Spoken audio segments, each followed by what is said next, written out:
Do it again, she said calmly as red wine dripped from her sleeve, while the room laughed, unaware their future had just ended. Before we dive into this story, I need to know something. Have you ever watched someone disrespect another person because they thought power protected them? Drop your answer in the comments. I read every single one. And if you've ever felt like dignity was worth fighting for, hit that subscribe button. Trust me, you'll want to hear how this ends. Now, let me take you back to where it all began. The ballroom smelled like citrus polish and expensive perfume. Crystal lights hung low, soft jazz floated through the air, and waiters moved like shadows between round tables dressed in white. Outside the tall windows, downtown Chicago glowed, glass towers, slow traffic, a city confident in its money. This was a deal night, the kind where people smiled too much and spoke too carefully, the kind where futures were decided over wine.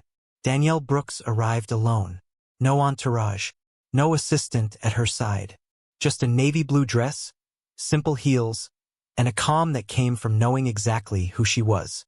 She checked her phone once, slipped it back into her purse. Tonight mattered, but not the way people thought. Danielle was the CEO of Arden Dynamics, a logistics firm that had quietly reshaped shipping routes across the Midwest. She didn't chase headlines. She built leverage. And tonight, a $650 million partnership sat on the table. Across the room, the Whitmore family gathered near the bar. Old money posture, loud confidence. Richard Whitmore stood at the center, gray hair perfect, laughing too hard. His wife, Elaine, nodded along, scanning the room like it belonged to her. And beside them, glass already in hand, stood their son, Preston. 22. Loud, restless, untested. Preston had never waited for anything in his life.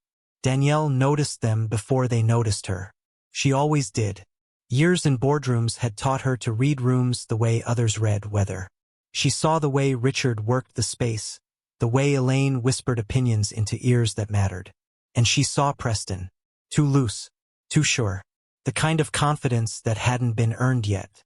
She crossed the room and offered her hand to Richard. Danielle Brooks, she said. Good to finally meet in person. Richard smiled, firm handshake. Likewise, we've heard impressive things. That word, heard, sat carefully between them. Elaine smiled politely. You must be exhausted, running a company like that. Danielle returned the smile. Purpose keeps me awake. Preston snorted softly into his glass.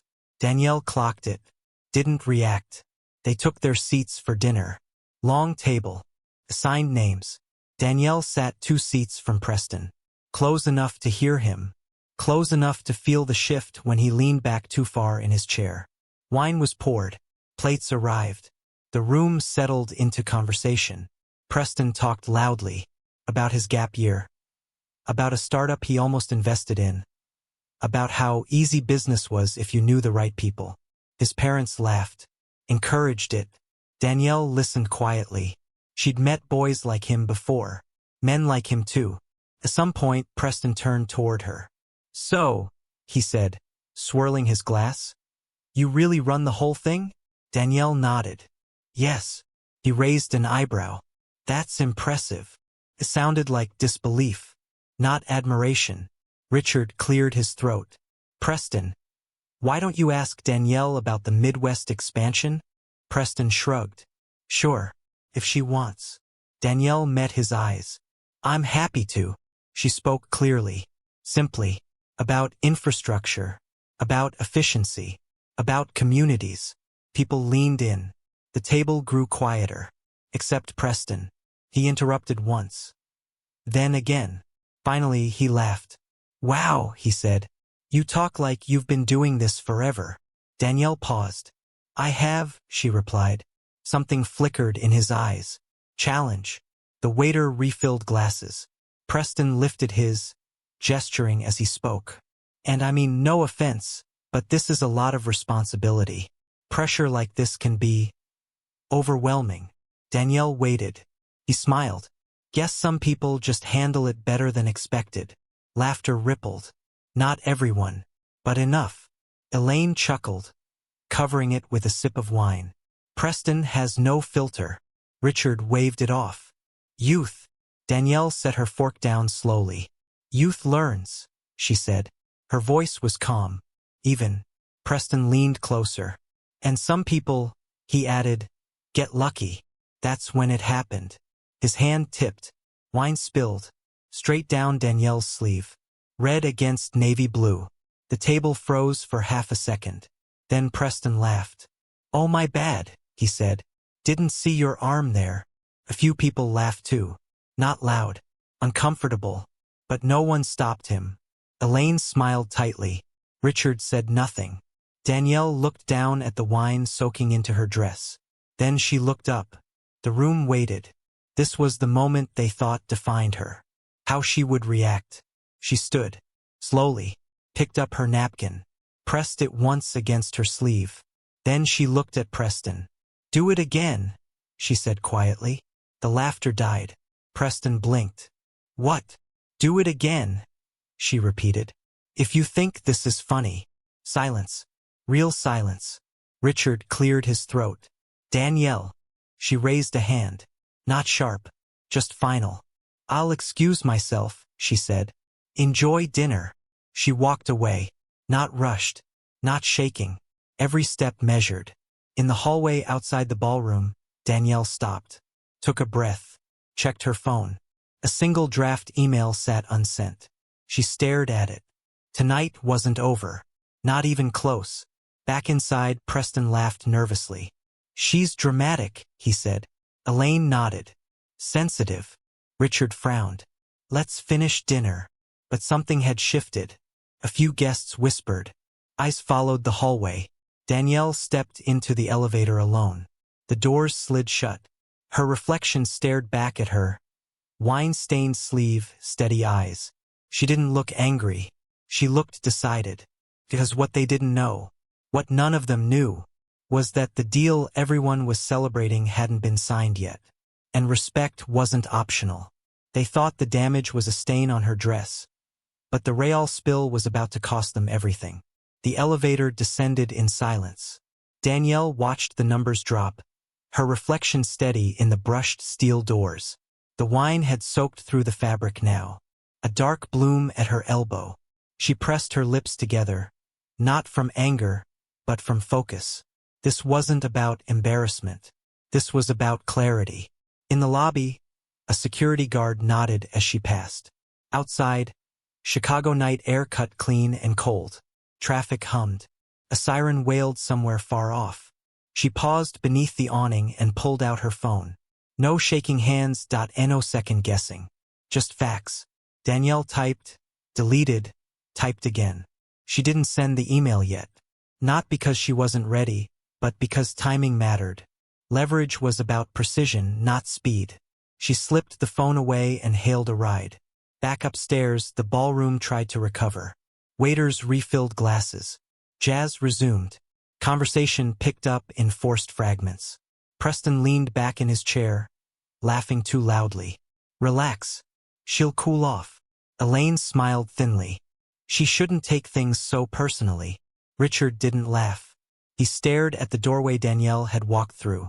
Something about the way she'd left, quiet, controlled, pricked at him. He'd negotiated with hundreds of CEOs. The loud ones bluffed. The calm ones moved markets. He took a sip of wine and said nothing. Dinner ended early. People made excuses. Handshakes lingered a beat too long. Eyes avoided Preston's. In the car ride home, Preston scrolled his phone, unconcerned. You saw her face, he said. Total overreaction. Elaine nodded. These days, everyone's offended. Richard stared out the window. City lights blurred past. He didn't respond. At home, Danielle hung the dress carefully in her closet. She changed into a sweater and jeans. Simple, comfortable. Then she sat at her desk and opened her laptop. The email waited.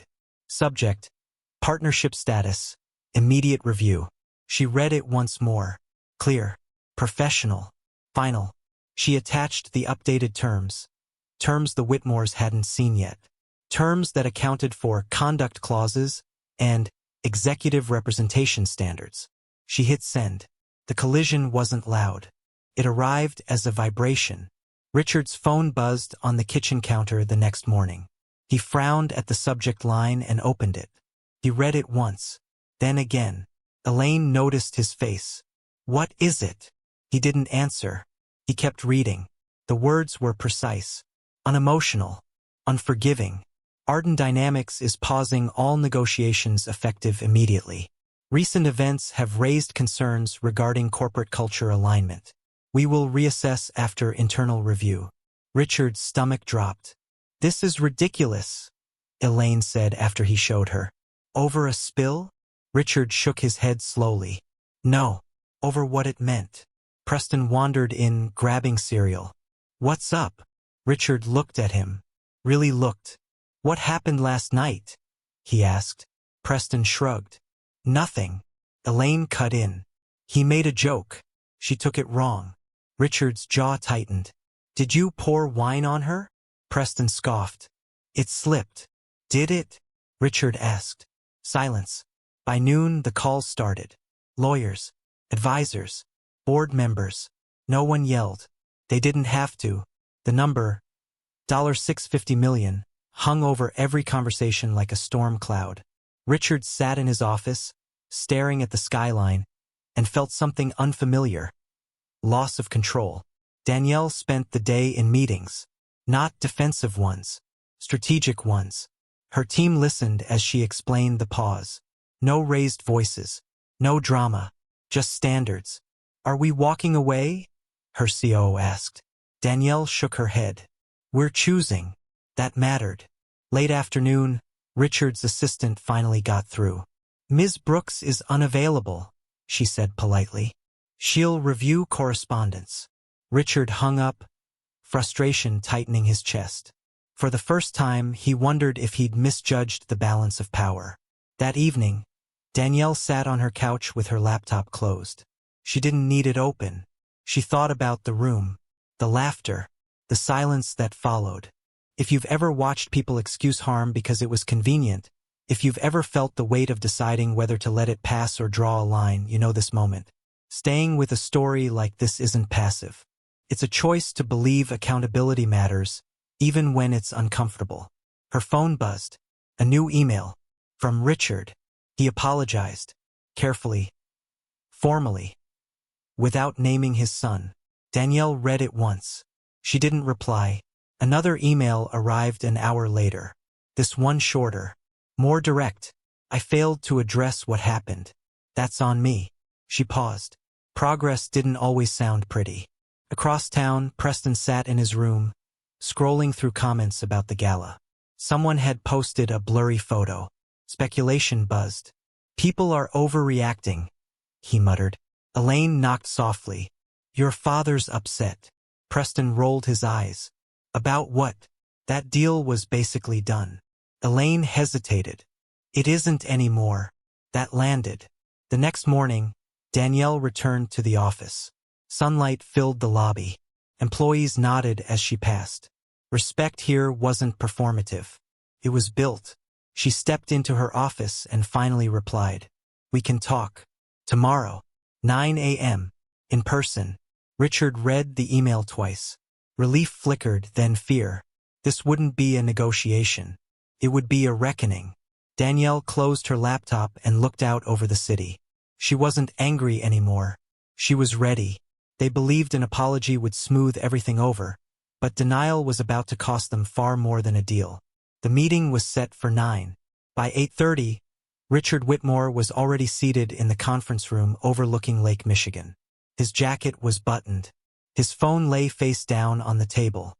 A legal pad sat untouched in front of him. Elaine sat beside him, arms crossed. Preston wasn't there. That was intentional. "This is a misunderstanding," Elaine said for the third time. "We just need to clear the air." Richard didn't answer.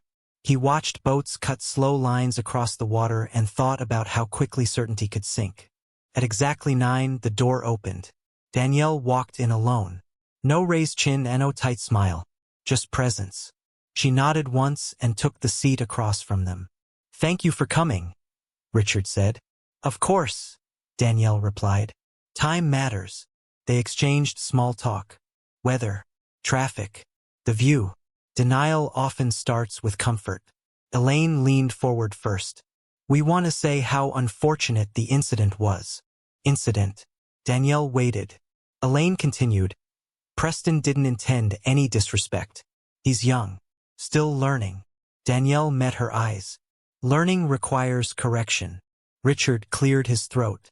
We value this partnership. One moment shouldn't derail years of work. Danielle nodded slowly. Agreed. Moments don't derail things. Patterns do. Silence settled. Richard tried a different angle. We're willing to adjust terms. Increase guarantees. Money always spoke loudest in his world. Danielle didn't flinch. This isn't a pricing issue. Elaine frowned. Then what is it? Danielle folded her hands. Culture. Elaine let out a short laugh. You can't judge an entire organization over one dinner. Danielle's voice stayed even. I didn't. She slid a folder across the table. Inside were notes, emails, small moments documented over months, dismissive comments in meetings, jokes passed off as humor, a pattern of behavior that spoke louder than any apology. Richard's face tightened as he read. Elaine stopped smiling. This is selective, Elaine said. It's consistent, Danielle replied. Richard looked up. You're asking us to police tone. Danielle shook her head. I'm asking you to take responsibility. For our son. Elaine snapped. For leadership, Danielle said calmly. Denial shifted. From dismissal to defensiveness. Elaine leaned back. You're being unreasonable. Danielle met her gaze. Unreasonable would have been staying silent. Richard exhaled. What do you want? The question hung heavy. Danielle didn't answer right away. She looked at Richard. Not Elaine. Not the folder. Richard was the decision-maker. You want this deal to proceed, she said. I want assurance that what happened won't happen again. Not to me. Not to anyone. Elaine scoffed. That's impossible.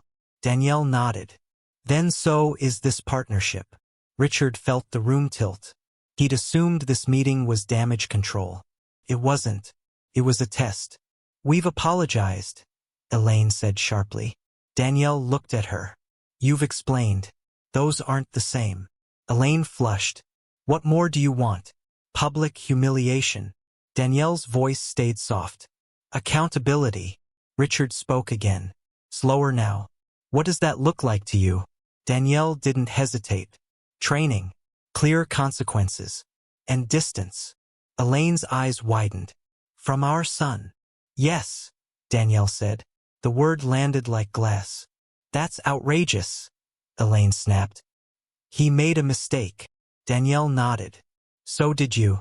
When you laughed. Elaine stood. This is personal. Danielle stood too. No, she said. It's structural. Richard raised a hand. Elaine, sit. She did, but her eyes burned. Richard turned back to Danielle. You're asking me to choose. Danielle met his gaze. I'm asking you to lead. The meeting ended without a handshake. No agreement. No timeline. Just distance. In the hallway, Elaine hissed. She's bluffing. Richard didn't answer. He wasn't sure anymore. That afternoon, Preston finally heard the truth. Not from his parents. From a friend. Dude. The voice said through the phone. That deal? It's in trouble. People are talking. Preston laughed. Relax.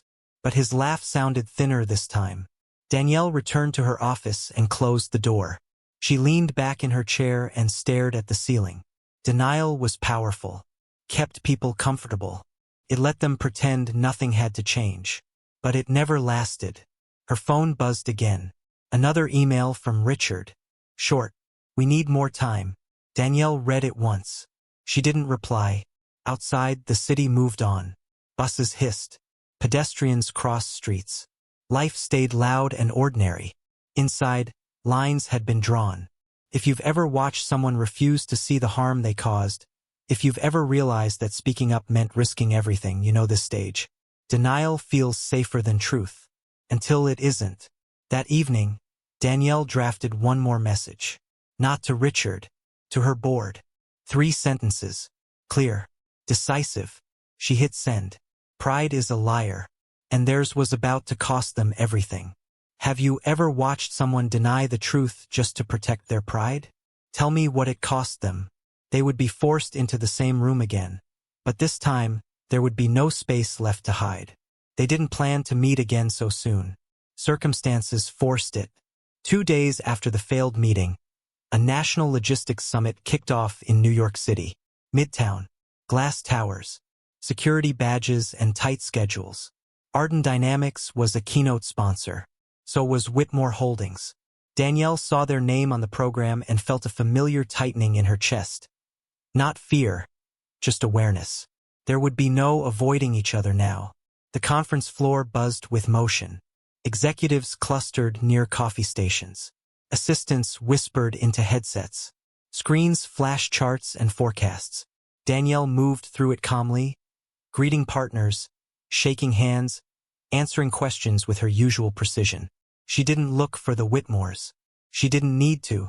She felt them before she saw them. Richard stood near the main stage, shoulders stiff, scanning the room. Elaine hovered close, smile fixed but brittle. And Preston looked different, less loud, more alert.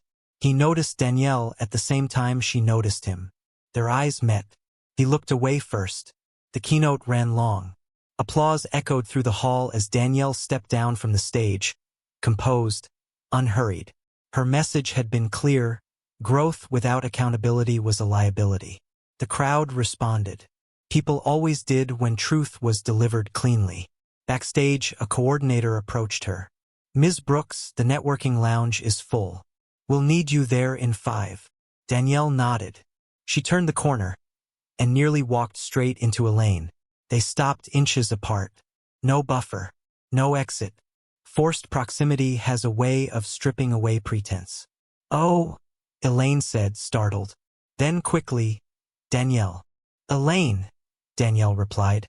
They stood there, the hum of the conference muffled behind them. Elaine glanced around. We should talk. Danielle considered. We are. Richard joined them seconds later. He looked tired. Not physically, professionally. I didn't expect this, he said quietly. Danielle met his eyes. Neither did I. They stood in the narrow hallway, people passing just out of earshot. No lawyers, no buffers, just truth waiting. We can't undo what happened, Richard said. But we can address it. Danielle nodded. Addressing it requires honesty. Elaine crossed her arms. We're here, aren't we? Danielle looked at her. Presence isn't the same as accountability. Elaine bristled. Richard exhaled. Preston is here too. That surprised Danielle. Is he ready? She asked. Richard didn't answer right away. As if summoned, Preston approached. Slower than before. Hands empty. No drink. He stopped a few feet away. Hi, he said. It sounded strange coming from him. Danielle waited. Silence stretched. People walked by, laughed, talked business. In this narrow space, time slowed. I didn't mean to disrespect you, Preston said finally. It wasn't defensive. But it wasn't complete either. Danielle tilted her head slightly. Intent doesn't erase impact. He nodded. I know. Elaine opened her mouth. Richard raised a hand. Let him speak. I thought I was being funny, Preston continued. I wasn't. He swallowed. And when everyone laughed, I thought that meant it was okay. Danielle felt the weight of that admission. Not because it excused him, because it exposed something deeper. Elaine stepped forward. We all misread the situation. Danielle's gaze stayed on Preston. Who taught you that power looks like humiliation? The question landed hard. Preston's face flushed. Elaine stiffened. Richard closed his eyes briefly. We did, Richard said quietly. The hallway went still. Elaine turned toward him, shocked. But he didn't look at her. He looked at Danielle. Forced proximity leaves no room for performance. Only truth. I won't pretend this is fixed, Danielle said. It isn't. Richard nodded. What would accountability look like now? Danielle answered without hesitation. It starts with acknowledging harm, publicly, and changing who you protect when it's uncomfortable. Elaine's voice sharpened. You're asking us to embarrass our son. Danielle met her gaze. I'm asking you to teach him. Preston looked between them, then down at the floor. I can do it, he said. Elaine spun toward him. Preston. I can, he repeated. I messed up. The words were small, but real. Richard studied his son. Then Danielle. You'll still walk away, he said. Maybe, Danielle replied, but not because nothing changed. A coordinator appeared, apologetic. Ms. Brooks, they're ready for you. Danielle nodded. She looked at Preston one last time. Learning starts when excuses end, she said. Don't waste this. He nodded, didn't smile. She walked away, not triumphant, not relieved, just steady. The next panel began. Danielle took her seat on stage, lights warm against her face. She spoke about leadership under pressure, about decisions that cost something. The room listened. Some nodded. Some shifted uncomfortably. Good. Backstage, the Whitmores stood together. Not united. Not fractured. Just exposed. Elaine broke the silence. This is spiraling. Richard didn't argue. Preston stared at his hands. I don't want to be that guy, he said quietly. Elaine looked away. Richard placed a hand on his son's shoulder. That's the first honest thing you've said, he replied. That evening, the conference hosted a private reception. Danielle didn't attend. She returned to her hotel room instead, kicked off her shoes, sat by the window. New York stretched below her, loud and alive. She checked her phone. No messages from Richard. None from Elaine. One from her board. We trust your judgment. She smiled faintly. Forced proximity doesn't guarantee change, but it removes excuses. And sometimes that's enough to start unraveling the truth. Have you ever been stuck in the same room with someone who hurt you? Long enough that the truth finally came out? Tell me what happened. What followed wouldn't be a meeting or an apology, but a public moment that would force everyone to choose who they really were. The moment didn't go viral the way people expect things to. It didn't explode online in seconds. It moved slower, more dangerous. The next morning, headlines didn't mention wine or names. They mentioned values. A respected business outlet published a quiet piece about leadership culture at legacy firms. No accusations. No drama. Just a quote from Danielle's keynote the day before. Power without accountability is a liability. People read between the lines. They always did. Richard felt it before he saw it. Emails came in with different tones. Neutral. Concerned. Carefully distant. A board member asked for a call. A partner postponed a lunch. A journalist requested comment. Nothing accused. Everything implied. Elaine paced their hotel room, phone in hand. This is getting out of control. Richard sat on the edge of the bed, jacket still on. It's already out. Preston stood near the window watching taxis pass. No one laughed now. Say something? Elaine snapped at him. Preston didn't turn around. I don't know what to say. That's the problem, she replied. He finally faced her. No, that's the truth. The room went still. Back in Chicago, Danielle met with her board. No speeches.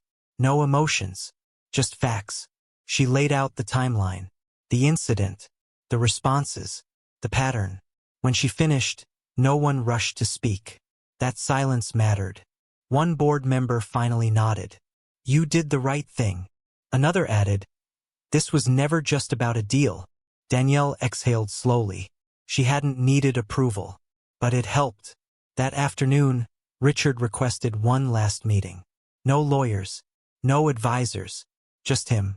Danielle agreed, not out of hope, out of closure. They met in a quiet office near Union Station. Neutral ground, glass walls, city noise muted behind them. Richard arrived early. When Danielle walked in, he stood. Thank you, he said. She nodded and sat. I won't defend what happened, he began, or how we handled it. Danielle waited. I failed to stop it, he continued. And I failed to lead after. He looked tired, older. I've spent my life thinking intention mattered more than impact, he said. I was wrong. Danielle studied him. This wasn't strategy. It was reckoning. I don't expect you to reverse your decision, Richard said. I just needed to say that out loud. Danielle nodded. Acknowledging harm doesn't fix it, but it's where repair starts. He swallowed. Preston will issue a statement. Danielle didn't react.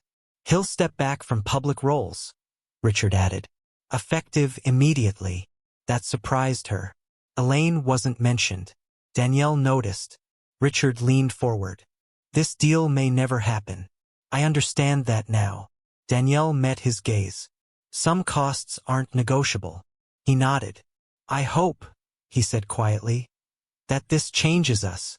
Danielle stood. That part is up to you. As she left, Richard didn't ask for a handshake. That was progress too. Preston's statement went out the next day.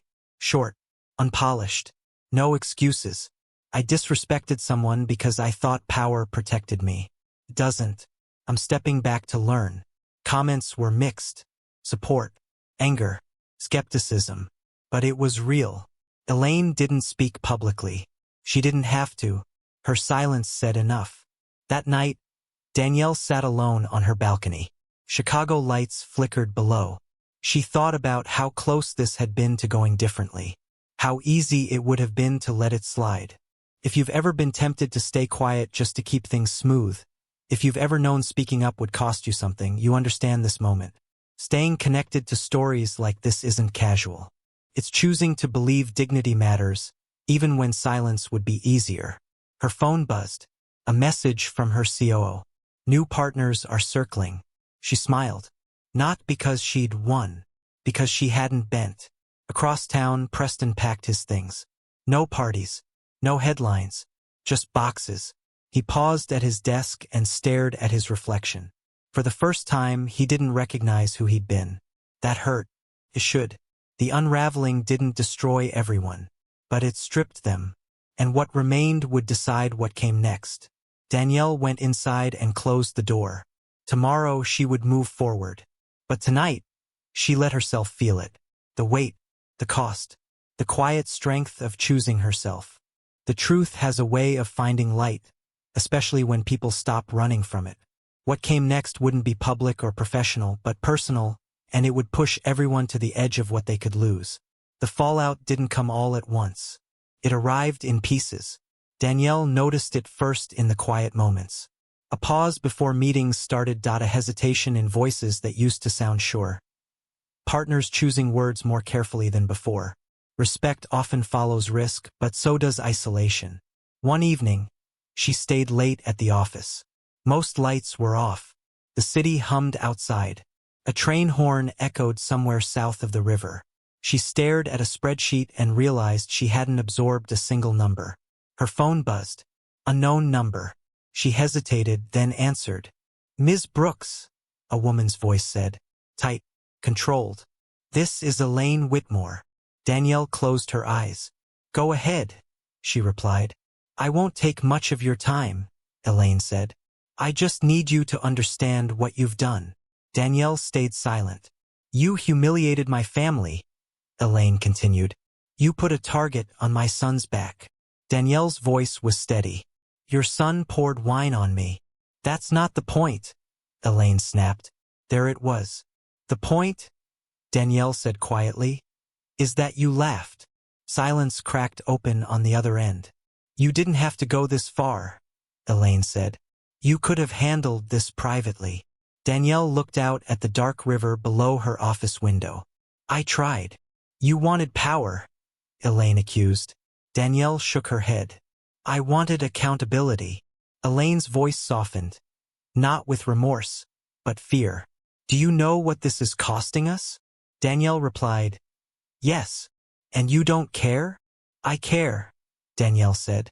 I just care about the right thing more. The line went dead. That call lingered. Not because Danielle doubted herself. Because she felt the weight of what she'd triggered. Change hurts before it heals. Across town, Richard sat alone in his study. The house felt too big. He stared at a photo on his desk. Preston at 18, smiling, unaware of who he'd become. The phone rang. This time it was Preston. "I don't think I belong here anymore," Preston said. Richard closed his eyes. "Where is here?" "This life," Preston replied. "The version of me you protected." Richard said nothing. "I messed up," Preston continued. "But I also learned something." Richard leaned back. "What?" "That silence is a choice," Preston said. "And it's not a neutral one." Richard felt something break. The next morning, news broke early. Whitmore Holdings stock dipped. Not dramatic, but enough to be noticed. Commentators used words like instability and leadership vacuum. Elaine watched from the kitchen table, coffee untouched. "This is because of her," she said. Richard didn't respond. Danielle arrived at work to find a letter on her desk. No return address. Typed, "You didn't just challenge them.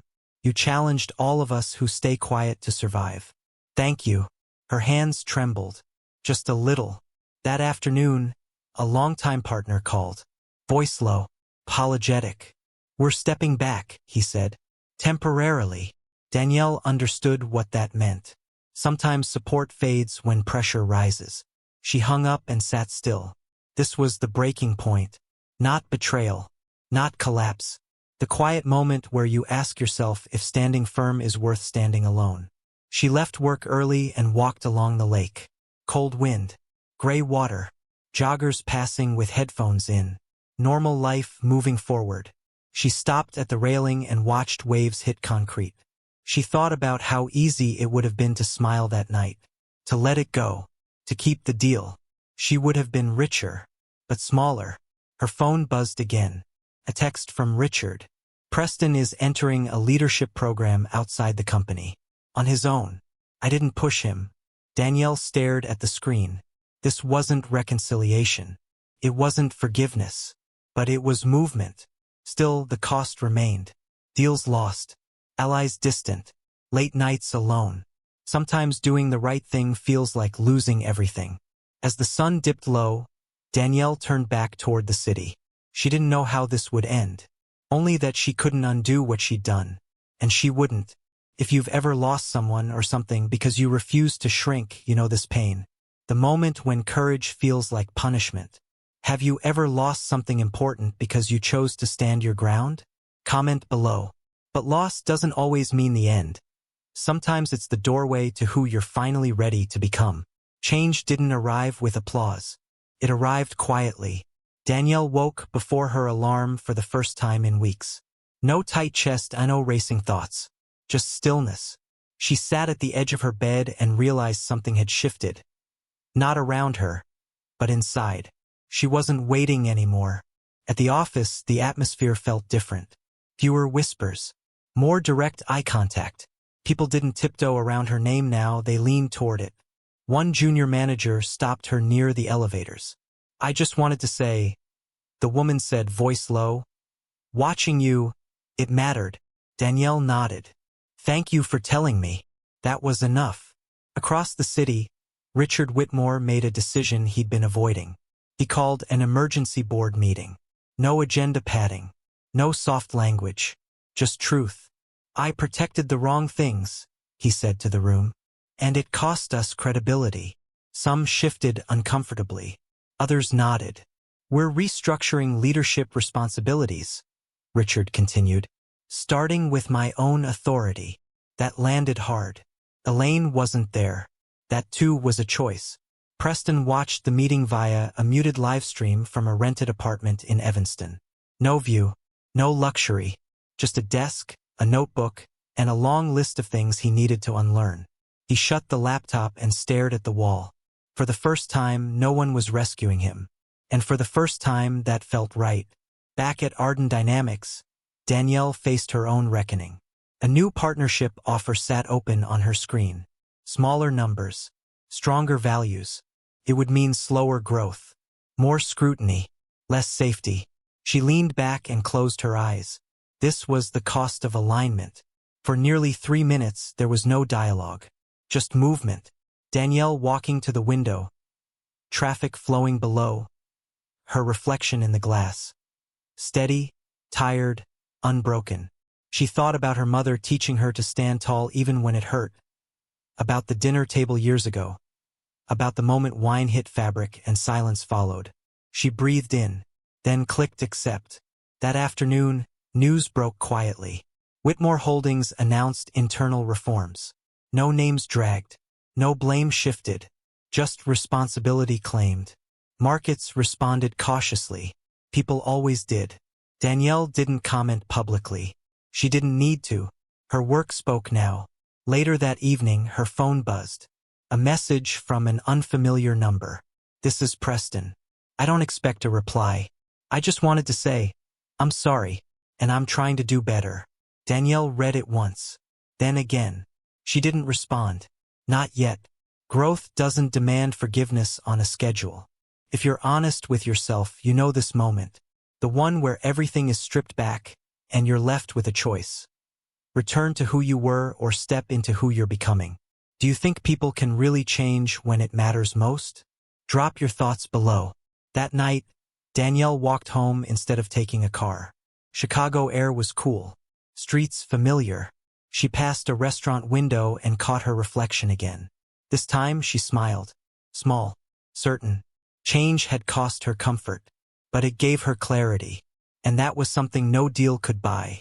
Somewhere else in the city, Richard sat alone at his desk. Elaine hadn't called. Preston hadn't asked for help. And for the first time, Richard understood leadership wasn't about control. It was about courage. None of them knew how this would end. Only that the hardest part, the choosing, was finally done. And when courage meets consequence, the final question isn't who was right, but who they chose to become when it mattered most. The city softened in early spring. Chicago always did. Ice loosened its grip. The lake lost its edge. People walked a little slower, like they were giving themselves permission to breathe again.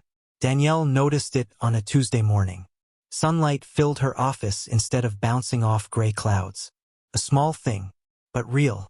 Arden Dynamics didn't explode with growth. It stabilized. The new partnership moved carefully. Fewer headlines. Better conversations. Meetings where people listened instead of postured. Trust takes time.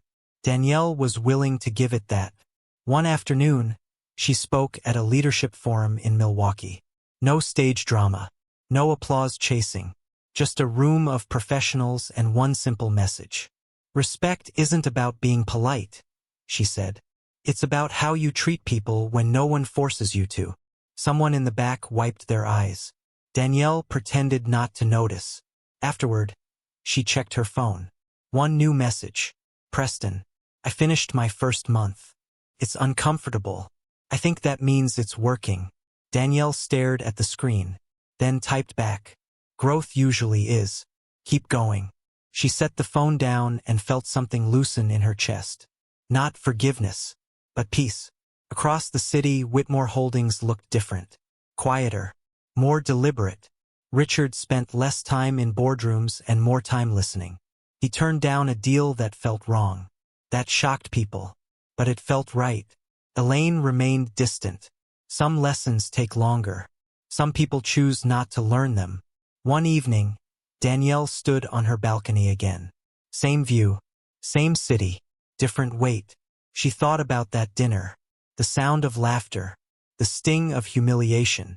She also thought about the silence afterward, and how she'd broken it. If you've stayed with this story, if you felt the discomfort and the quiet courage woven through it, then you know this wasn't about revenge. It was about choosing dignity when it would have been easier to look away. Staying connected to stories like this means you believe that choice still matters. Danielle went inside and poured herself a glass of water. Simple. Grounded. Enough. Weeks later, a note arrived at her office. Handwritten. Because of you, I spoke up today. I didn't know if I could, but I did. She folded the note and placed it in her drawer. Some victories don't need to be shared. They just need to exist. On a Saturday morning, Danielle walked along the lake. Joggers passed. Families laughed. Someone played music too loud from a phone. Life, imperfect and alive. She stopped, looked out at the water, and smiled. Not because everything was fixed, but because she was whole. This story doesn't end with applause. It ends with alignment, with people choosing better, sometimes late, sometimes quietly, but choosing it all the same. And that matters. Do you believe some people are worth the wait, especially when they choose to change? Drop a heart in the comments if this story stayed with you. Because long after deals fade and rooms empty, what lasts is the moment you decided not to shrink, and became someone you could finally stand beside. Thank you for watching this story to the end. If you enjoyed this story, you will surely love the next one. It's as crazier and more intriguing as you can ever imagine. So do check it out. Click on the image showing on your screen right now to watch the next one.